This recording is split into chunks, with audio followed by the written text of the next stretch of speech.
Finally, Lexy, welcome to On the Road with Sika. Thank you, Sika. I know, finally I've gotten you, haven't I? I know, right? But better late than never. Always Never? busy. Always busy. Lexy, where are you? Oh, I'm going to Ghana. When I come to Ghana, Lexy, can we do the interview? Oh, I'm going to London. I'm going to Dubai, South Africa. So today, I know. I was lucky. Yeah. So you've moved to Ghana. How's it going? So far, so good. So far, so good. We're still edging on. It's been a few years now. I think I moved in 2015. It was August, actually. You always remember the date that you moved or the month. It's such a pivotal point in your life. So you kind of, make note of this. But yeah, so far, so good. It's been, how many years did you say? It's been 3 years now. It's been a little over 3 years since I relocated. So what made you decide to move to Ghana? I think there were a number of things, and they were predominantly personal. So my mother is getting older, and I think I spoke about this last week. And she has a few vested interests in Ghana. She's Ghanaian, obviously.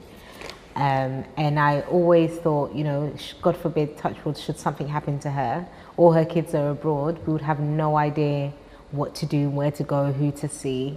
Like everyone's clueless basically. So I thought I would use the opportunity to go and learn about, what she does on a day-to-day and how I could be of value. And then also, I'm a HR and recruitment consultant, so it was easy. I could basically work from anywhere. I could be in China, I could be in Dubai, so it wasn't so much of a hard choice. And of course, miserable London, I was born and raised here. I've spent all my life here, from school days to university, and I just thought I needed a change. And I've always, gone back home. I've always reached out to people at home. I've always made investments at home. And by home, I mean Ghana. So, it wasn't a hard choice for me at all. So you are the CEO of the LXHR Solutions? Yes, I'm the Managing Director for LXHR Solutions. How did it all start? Because your office is based in Accra, Ghana, So in 2015, when I relocated, I had been doing a lot of things in Ghana previously. So we did the Careers in Ghana event, we did Emerging West Africa event here. So I've always been about, building my networks around Africans and people who are looking to relocate or invest back in Africa, whether it be Ghana or whether it be Nigeria, Ivory Coast or what have you, just on the sub-Saharan region. So when I was going, of course, I needed to, find a source of income. And I just graduated, I'd graduated a couple of years before that as a HR and development consultant at University of Birkbeck. So literally, I do what I studied, and like most people, they don't get the privilege to practice what they've done. So I went and I registered my company, I registered general. And my core focus was I wanted to work with Indigenous Ghanaians. I wanted to provide training solutions, payroll solutions, outsourcing solutions, human resources solutions, and recruitment and talent management solutions for companies. But also give me the opportunity to work with people that have either gone abroad and are looking to come back home, so I can provide them with jobs. And then also give me the opportunity to work with, people that are there. So like I said, last week, that there are a number of budding people and budding young people that live in Ghana, that have been educated and raised in Ghana, that are just so hardworking, so pleasant to work with. They understand and appreciate, my effort as a consultant, and what goes into the market and what goes into developing themselves in order to be better for jobs. So I wanted to work with them and train with them, work very closely with Ashesi University, and we're part of their Careers Fairs program, and it's just amazing being able to work with Indigenous Ghanaians. So that's how I started, really. Was it that easy? Because the way you're saying it, it's like it was such a smooth journey. No, definitely not. So I don't even know where to start. That's the problem. But I think you know, the whole moving to Ghana thing is definitely a mindset. You have to be a person who's able to adapt really quickly, who's able to throw themselves in the deep end and just get on with things. You can't whinge and whine and, oh, this isn't working. You have to find another route to do something if you need to. That's purely it. Otherwise, you just get frustrated. Now, from registering the company where you have to wait weeks instead of days as you've been promised in order to get your certificates, for example, to trying to reach out to an accountant to try and support you, to, you know, to even the simple things like getting in a taxi or having to sort out your accommodation, like major challenges. And a lot of it is because we don't have much governance around it. So when something goes wrong, it's like, where do you go? Who do you talk to? What do you do? And I guess that's one of the reasons why I developed, which I'm sure we'll speak about it, you know, further, the Diaspora Drive, where I can also be that pillar for people that want to relocate back. So it definitely has not been an easy journey, and it still isn't. There are things that, you know, expect to happen, or you take for granted, and you think that people will just do the right thing, and they just don't. And, you know, how do you deal with the aftermath of these things? So yeah, it's definitely hasn't been a and that's what a lot of Ghanaians, especially the British diasporans, find a bit daunting. Yeah, because people do say it's not easy, or it hasn't been easy. So how do you get people? If you're saying it's not easy, how are you going to get people to actually go? I think for me, it's not necessarily about, oh, I want to come and get people to go. I just want to draw their interest that there is another world out there. One, for you to work, invest in. So you don't necessarily need to move there, because you can be here and do so much. Do you know what I mean? And there's a lot of people that have, you know, devoted their life here, and that they've had no correlation with back home, or they've had no contact with back home. So that's a second thing. And then also, I think because, you know, majority of them are born and raised here, they haven't seen what their parents or the second generation or first generation went through when they relocated. It was literally the same thing in terms of adaptation, in terms of them having to adjust to the weather, to the mindset of others, that, you know, there's queues, for example, because I'm sure back in Ghana those days, things works differently as well. Do you know what I mean? And they had to come over and adapt. So it's near enough the same. But because obviously here there's more of a system, it makes it harder for you to adapt when you go back. So the same way your parents had to adapt when they got here, it's the same way they need to adapt when they go. Do you know what I mean? I had a friend who was speaking at the Diaspora Drive press conference that we had in London a couple of days ago. And, you know, he was saying that, you know, don't think there isn't a system in Ghana. There is definitely a system, but it's just different. And I could totally resonate, because the way we like things done here is just not necessarily the same way that it will be done in Ghana. But eventually some things will get done and some things won't happen. But you just kind of, you know, take each day as it comes, and take each step to try and make yourself as comfortable as you can, and indulge in the little things, indulge in like family and being social, and otherwise you just find it such a hard time being there. But you wouldn't say it's for everyone, would you? No, I don't think relocating to Ghana is for, and I said that again at the Diaspora Drive press conference. I don't think it's for everyone, and that's why I encourage that, you know, even if, you know, you feel like it's not for you, then perhaps look at investing in there, because at the end of the day, it's a developing country, and there's so many opportunities. So yeah, I definitely encourage and engage people to try and invest there, or have some linkage back home. Yeah, because people always say it's all about your mindset. It's all about your mindset. You got to have the mindset, but when you go to Ghana, it might not be for you. Yeah, no, of course. I think there's definitely that element, but I think in order for you to identify that it's not for you, you need to, if you want to, you need to try. Do you know what I mean? Absolutely, yeah. And a lot of that is mindset, and I say that loosely because I've been here and I know how comfortable things are. And I know there are people that aren't willing to come out of their comfort zone, and that's okay. Like, no one is judging you.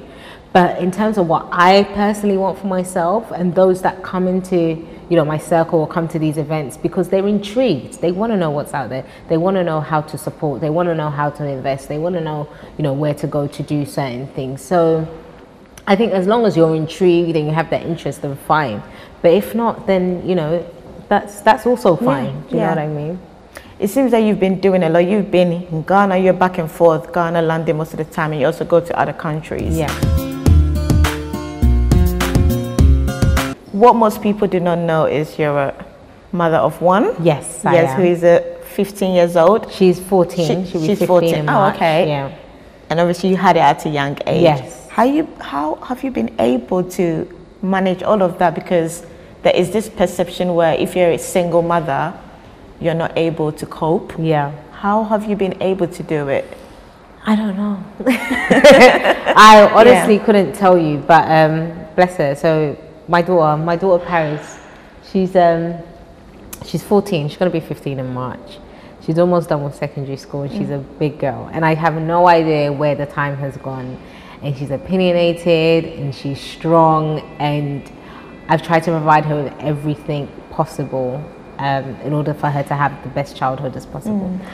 And interestingly enough, she's been on every single journey with me, as you can imagine, just because of the type of person that I am. I'm always on the go. But in terms of how we've managed, it's just been all about planning. Yeah. And I've had people come up to me saying, "Oh my gosh, I didn't know you're a mom, but now I do. You make it look so easy." And God knows that it has not been easy. And that's okay, because that's what I've been blessed with as well. But I think it's all in the planning, it's all in the trying to communicate with your child and understanding them and understanding their needs. Yeah. Because at the end of the day, if you decide to be a parent, these are some of the things that, it comes with, in terms of life plans, professional plans, career goals. It influences all of that. So I won't tell you and sit here and say I know how I've done it. Yeah. But I know God's been good to us and He's been favourable. Because you had her at a very young age, yes, isn't it? I did, yes. Very young. Yeah. And is it because you had a good support system around you as well? Definitely. So I had her really young, like you said, and as soon as she was born, I was back in school. So she was born in March, I was back in school in September, and I stayed in school since. And my mum's been so hands-on since. My sister has been so hands-on, and my family were just generally a close-knit family, so you always see us together. So one of the challenges about moving to Ghana was literally being away from them because they're all based here. I've definitely had that solid support system around me. Because you do have young single parents out there. Sometimes they feel as though they can't do it now that they have a kid, and you've managed to do all of that, including traveling, which is a huge thing to do, especially when you have a young child. And also you were young yourself, so being able to juggle that with work, also finding your feet is inspiring. Oh, so someone out there, what would you say to a young mother, maybe someone that's 15 that's had a kid and they don't know what path to take? It's definitely not over until it's over. I remember when I was 15, I used to go to this mother and baby group, and I think 10 years after, I saw some of the mothers, and some of them had multiple kids, some of them were living rough, some of them were just unhappy, some of them didn't go back to school, and I just remember thinking, this could have been me. If it wasn't for the choices that I've made, if it wasn't for the support system that I had, this could have easily been me. And I just remember feeling really grateful and also sad to see them in that situation. Do you know what I mean? But I was always, and I think it's just a characteristic from my mother. I was always okay, what's next? I need to go to uni. What's next? I need to travel. I'm going to spend a year in Malta. I'm going to do this. I'm going to do that. So there's always something that I've had to aspire to, and I've made sure I've accomplished that. And even if I haven't, I've made sure that I've been okay internally with, okay, things happen. I have been able to achieve this, but I want to do this and I'm going to do it. So And I think people just, again, being in this type of environment doesn't necessarily assist you because you get complacent. You know, you get all these like, you know, added benefits and you just think, oh well, you know, let me just not bother in terms of like aspiring myself to the next level. And yeah, I saw a lot of that. I saw a lot of them just give up. That's how. Were you scared at first? Something I've been meaning to ask you. Obviously, when you found out that you were pregnant. I was petrified. I know because you were very young, isn't it? Yeah. I was petrified. I was absolutely petrified, and I thought, oh my God, my mum is going to kill me. And I remember I was with my sister, God bless her, so in the bathroom, and she's like, just do it, just do it, just do it. The test. Yeah. And I just remember just feeling like my heart dropped into my stomach. So you were in London, right? I was in London, yeah. And my heart dropped into my stomach, and I was like, oh my God. And I just started crying. I literally cried for the whole day and whole night. And, you know, my life has not been the same since, but it was a tough moment. It was a tough moment. In the fact that I felt like I'd failed. You know, I'd failed my mother mostly because she worked really, really hard to give us the best that she could. And then I thought, you know, I'd altered my life in every way because I would now have another human being to take care of. Not to talk about being pregnant for the next, God knows, like how long. Because at the time, honestly, I was so uneducated when it came to sex or pregnancy, or I was so clueless. So you were in secondary school? I was in secondary school. I was actually in year 9. So wow. I didn't stay. I didn't finish it. So and then I went to college in September. So was that your decision not to stay, or was it because you were embarrassed? No, it's just because I think it was just a number of things. So I think you know what, it's been so long, oh my God. So I think that I was petrified. One, I was scared and embarrassed, you're right. But I also think like I couldn't physically be there because I was sick all the time. I was constantly sick. And then of course, you know, when you're pregnant, you have appointments, you have this, you have that. So being in school was just not a plan. Yeah. A long-term plan until I had the baby. And now look at her. I know, right? Now beautiful young lady. Exactly. A teenager that drives me insane. So, yeah. Speaking of teenagers, I want to touch on social media. Okay. Social media has a huge impact. It has its pros and it has its cons. It does a lot of good things for us, but it also had a major effect on other people in terms of psychological speed. Yeah. Of course. So how are you trying to get your kid on the right path and not get involved or sucked into that whole social media lifestyle? I think it's inevitable, just because of the generation that we're in and that they're in. So we've gone beyond if you don't have a phone, you're not cool. I think we've gone past that. I think it's more like if you don't have the latest phone, you're not cool. So regardless, you have to have a phone. Do you understand? Yeah. And that's something that I didn't grow up, like, I didn't have my first phone until I was maybe like 13. Do you know what I mean? But there's children as young as 10-year-olds, and it's having such a damping effects on their self-esteem, their self-confidence. And even you see grown-ass people that go and make choices, that make terrible life choices because they want to live up to a certain persona. And we forget how hard our parents worked to get what they have today. And everyone, even like I'm speaking about this perspective from a Ghana perspective and then a UK perspective. You have people living out of their means just to be able to be seen or to impress and to get validation, to get likes, to get comments. And it's really, really sad. And for my daughter, she's in a controlled environment. So she's in boarding school. So there's a lot of times when she's not allowed a phone, which I'm thankful for. But I think if she was at home, it would be way, way, way, way more challenging. And even in the summer, you see a difference because she's like constantly like, you know, trying to arrange things and go out with her friends and do all these types of things. and you just try and like manage things as you can, because I can't avoid it. I can't avoid her not going on social media. I can't avoid her not having a phone. So you just have to control it. Have you heard of the analogy, you know, you can't tell a child not to go to not to go into the pool, because that's the first thing they're going to want to do, go into the pool. So you have to build a wall around the pool, basically. So what you say no to, what exactly, they think is a yes. Exactly. So you need to provide them with as much support, and that will be the wall. Provide them with guidance, provide them with, you know, a list if needs be, a flow chart if needs be, a timetable if needs be.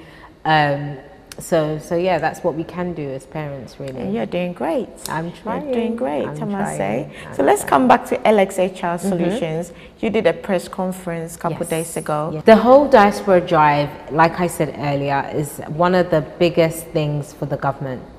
So we are currently under the NPP party, and our President, His Excellency Nana Akufo-Addo, has, you know, been banging on about trying to get more people to come back home and do things again, like I was saying. So, you know, he's declared 2019 the year of return because it's 400 years of slavery. And as part of that, we have this annual diaspora drive where we try and engage and have, you know, intimate conversations about how we can relocate back to Ghana, how we can support people that are looking to come back to Ghana, whether it's with investment in real estate or whether it's to provide them with, you know, where to go to get vehicles, where to get information about immigration. Thank you so much. Thank you. It's a pleasure.